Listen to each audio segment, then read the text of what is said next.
l'association, nous avons développé la plateforme mobilité depuis maintenant 20 ans pour des raisons liées à la ruralité. Les référents m'ont dit, pour Catherine, si on doit faire de l'accompagnement renforcé, la première difficulté qu'on va avoir, c'est la mobilité.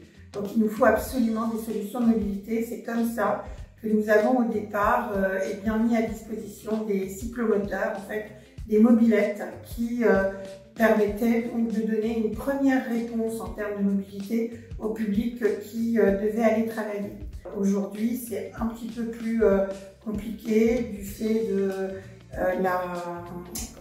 des difficultés de circulation, des problèmes de sécurité, tout simplement parce qu'aujourd'hui on fait moins de kilomètres sur un cyclomoteur. Donc en fait, on a mis en place depuis quelques années un parcours mobilité. L'idée, c'est de proposer en fait aux personnes qu'on accompagne des ateliers apprenants de la mobilité qui peuvent se traduire au niveau de la lecture d'une carte de France, au niveau de l'utilisation de nouvelles technologies. Et l'idée, c'est vraiment de leur faire découvrir toutes les solutions qui existent en termes de mobilité, alors que ce soit des aides financières ou en tout cas des solutions matérielles. Et puis, on a également la chance d'avoir un parc de véhicules, notamment électriques, qu'on peut mettre à disposition de nos publics. Alors, on a eu effectivement de bons résultats sur la mise à disposition de véhicules pour les aides à domicile. Donc, je m'explique un petit peu.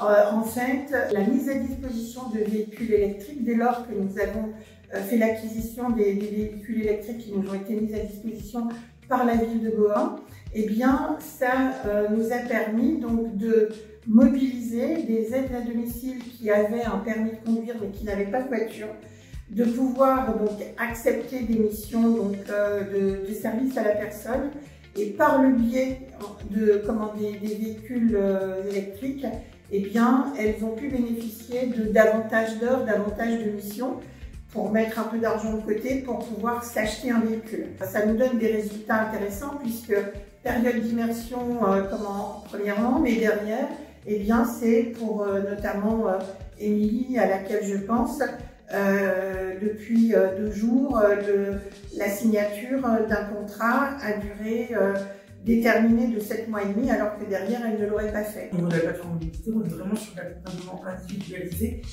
parce que c'est vrai que derrière le mot mobilité, généralement, on met beaucoup en avant le permis de conduire, et que finalement, l'alternative du véhicule sans permis, elle démontre aussi que le permis de conduire n'est pas pour tout le monde, et du coup, il faut qu'on réfléchisse à d'autres solutions pour leur permettre d'être autonomes dans leur déplacement.